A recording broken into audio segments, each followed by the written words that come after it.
Provavelmente descobrimos algo gigantesco, cuja origem é provavelmente extraterrestre, enterrado a várias centenas de quilômetros de profundidade sob a África e o Pacífico. Essas protuberâncias vermelhas ao redor do núcleo da Terra são formadas por matéria de outro mundo, provavelmente composta por pedaços de outro planeta.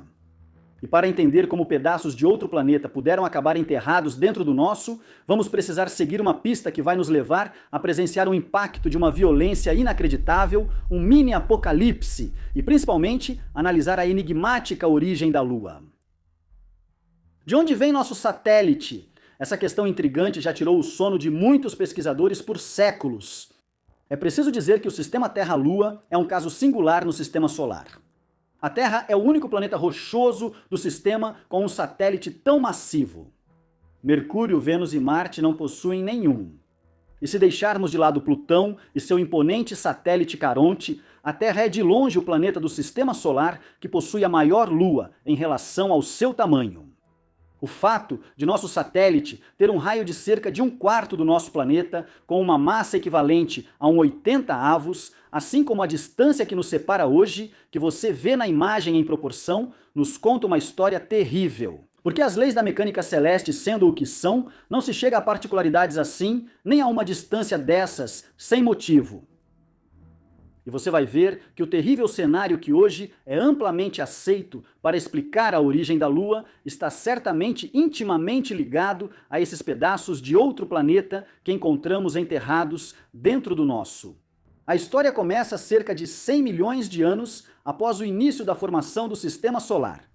Há 4 bilhões e 425 milhões de anos, quando a Terra primitiva, que naquela época não tinha satélites, é subitamente atingida por um protoplaneta do tamanho de Marte. Ao colidir a uma velocidade de vários quilômetros por segundo com o ancestral do nosso planeta, esse astro, que costumamos chamar de Theia, vai quase instantaneamente arrancar mais de 1/10 da massa total da Terra primitiva.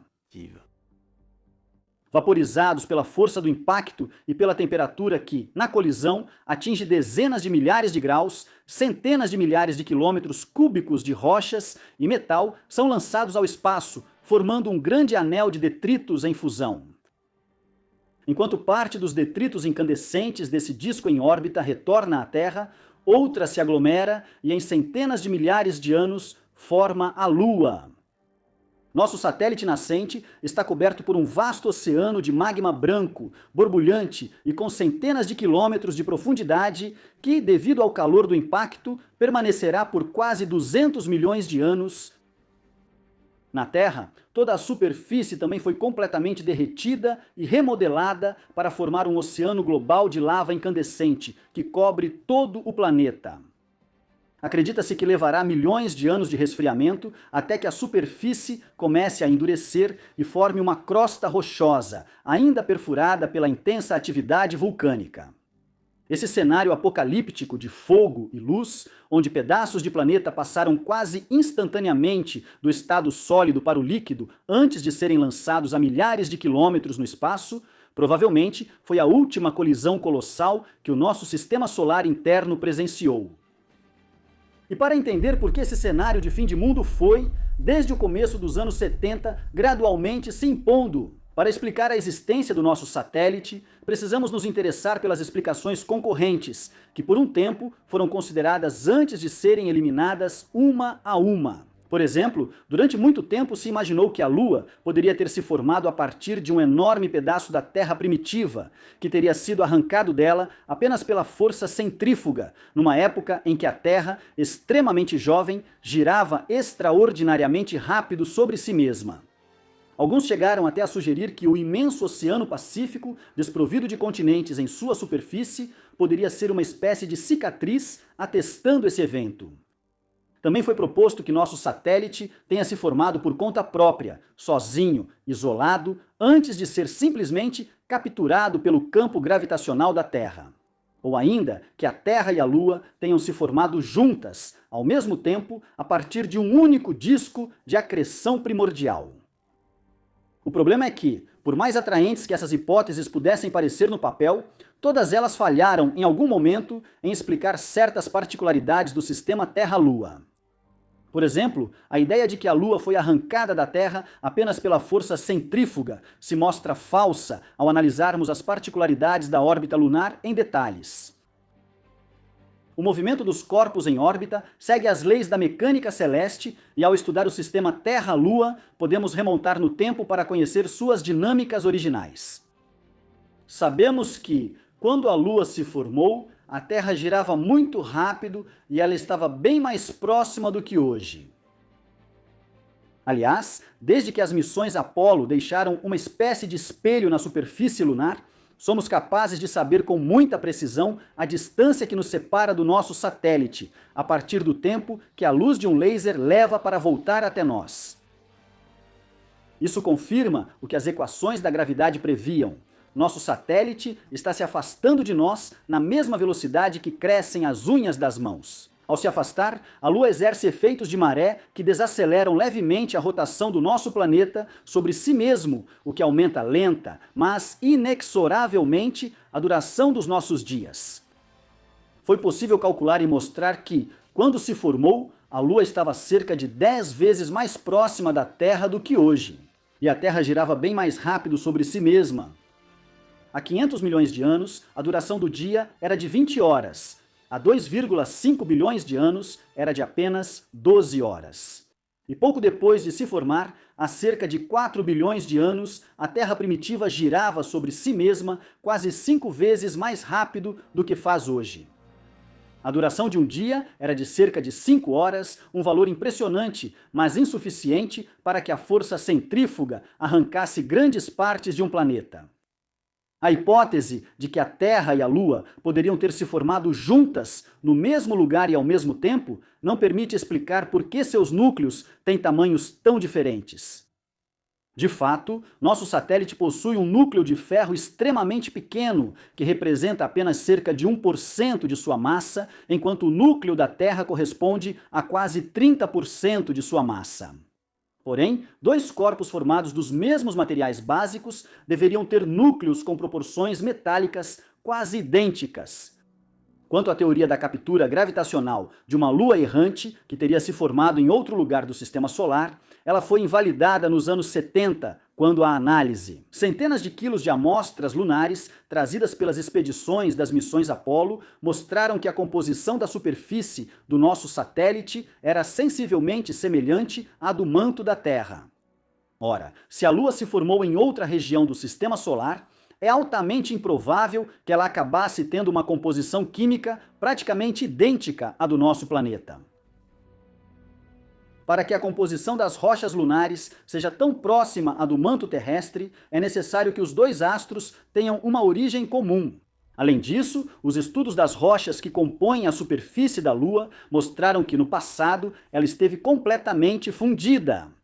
Ora, se a Lua tivesse se formado sozinha, nunca poderia ter ficado coberta por oceanos de lava.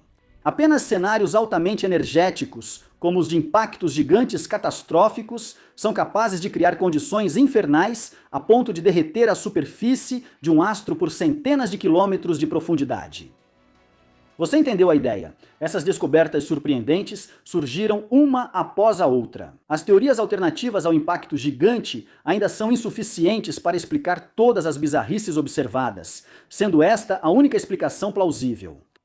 Nas últimas décadas, pesquisadores simularam centenas de colisões planetárias, variando velocidade, massa e ângulo de impacto, a fim de encontrar aquelas capazes de dar origem a um par Terra-Lua, com composições praticamente semelhantes, com núcleos de ferro bem específicos e uma dinâmica de órbitas que correspondem às que observamos. Atualmente, esse cenário parece ter se consolidado. É o de uma colisão oblíqua entre uma Terra primitiva, contendo cerca de 90% da massa do nosso planeta atual, e um embrião planetário do tamanho de Marte, e cujo núcleo, rico em ferro, teria no momento do impacto penetrado profundamente a ponto de ser absorvido e fundir-se com o núcleo terrestre. Explicando ao mesmo tempo por que o nosso planeta possui a maior densidade de todo o sistema solar. Nesse processo, a Lua teria se formado de detritos das regiões periféricas menos ricas em metais. Outras configurações, com velocidades e ângulos de impacto variados, também podem gerar uma Terra que absorveu a maior parte do núcleo metálico do impactador. Assim, a colisão pode ter sido de uma violência sem comparação com aquela inicialmente considerada. E pode ter envolvido astros girando extremamente rápido sobre si mesmos, ou ainda ter sido frontal. Dois embriões planetários, ambos 5 vezes mais massivos do que Marte é hoje, e cuja colisão, quase central, teria liberado tanta energia que teria pulverizado completamente os dois protagonistas do drama, para deixar no lugar do impacto um gigantesco disco de detritos. E desse turbilhão de rochas e metal vaporizados, teriam então surgido a Terra e a Lua. O modelo Synestia explica semelhanças de composição, mas ainda encontra dificuldade para justificar as particularidades do órbita. Em todo caso, seja de forma frontal ou de lado, o consenso é o impacto, a colisão. Na verdade, o único verdadeiro problema com essa teoria é que a violência do choque destruiu todas as provas e indícios. E até agora, nenhum fragmento proveniente de Theia jamais foi observado no cinturão de asteroides ou recuperado na Terra em meteoritos. Vocês já devem imaginar, algumas peças desse quebra-cabeça podem estar enterradas a centenas de quilômetros sob nossos pés. Durante a década de 1980, de fato, foram descobertas nas profundezas da Terra estranhas anomalias, vastas estruturas enigmáticas localizadas sob o continente africano e o Oceano Pacífico. Esses aglomerados de rochas, tão vastos quanto os nossos continentes na superfície, foram revelados graças às ondas sísmicas que, ao fazerem o interior do globo ranger e tremer, nos permitem mapear sua estrutura interna. Pois a velocidade dessas ondas, sua capacidade de se propagar, depende da natureza das rochas, dos tipos de materiais que elas atravessam. Assim, elas podem ser usadas como um scanner para nos fornecer uma imagem em 3D do interior da Terra. Aliás, conhecemos em parte a estrutura interna da Lua graças aos sismógrafos instalados em sua superfície. Pois mesmo que nosso satélite não tenha atividade tectônica como o nosso planeta, ele é regularmente sujeito a tremores lunares, que são provocados por impactos de meteoritos ou pelos efeitos de maré, que às vezes fazem suas profundezas tremerem. Nos últimos anos, os mapas do interior do nosso planeta ficaram mais precisos e as duas imensas regiões enigmáticas das quais falei para vocês começaram a revelar parte de seus segredos e detalhes de seus contornos. Hoje, se acredita que essas anomalias, que se estendem lateralmente por milhares de quilômetros e podem, em alguns pontos, atingir 1000 quilômetros de espessura, são provavelmente compostas por rochas ligeiramente diferentes daquelas do manto em que estão. Rochas cuja estrutura particular faria com que as ondas sísmicas que as atravessam fossem levemente desaceleradas. E assim nos revelar a existência do que acreditamos ser. Fragmentos de Theia que não foram nem lançados ao espaço, nem misturados com os materiais que compõem a Terra primitiva. Parcialmente fundidos no impacto e permanecendo em grande parte intactos, esses blocos gigantescos, um pouco mais densos do que seu entorno, teriam, em alguns milhões de anos, afundado no oceano de magma, antes de parar próximo ao núcleo terrestre, onde hoje repousariam os vestígios submersos de um antigo planeta. Pense nisso da próxima vez que você pisar no solo na África ou no meio do Pacífico. A várias centenas de quilômetros abaixo dos seus pés estão os restos de um planeta que hoje não existe mais e cuja grande parte contribuiu para formar a Lua. Essas imensas anomalias têm até uma influência em grande escala sobre o nosso planeta. A do Pacífico, que se estende por quase 3.000 km de largura, está associada a múltiplos plumas mantélicas, assim como a vários pontos quentes, enquanto a que está localizada sob a África é muito provavelmente responsável pela anomalia do Atlântico Sul. Acredita-se de fato que a vasta região do hemisfério sul, onde o campo magnético terrestre enfraquece, deve sua existência à presença, a milhares de quilômetros dali, de volumes impressionantes de rochas cujas concentrações de ferro contribuem para desviar levemente e enfraquecer o campo magnético do nosso planeta. Na região da anomalia do Atlântico Sul, o número de partículas carregadas provenientes do Sol que conseguem chegar às proximidades da Terra é muito maior do que em outros lugares. de modo que os satélites em órbita ficam expostos a níveis de radiação ionizante, possivelmente prejudiciais. Ou seja, se o telescópio espacial Hubble não tira fotos quando passa por aqui, quando sobrevoa a anomalia, é por causa dos restos submersos de um antigo planeta. E eu gosto, devo dizer, de pensar no fato de que quase todos os elementos que nos cercam, assim como aqueles que nos compõem, estiveram há vários bilhões de anos no coração desse braseiro infernal. Aliás, quero compartilhar uma curiosidade com vocês.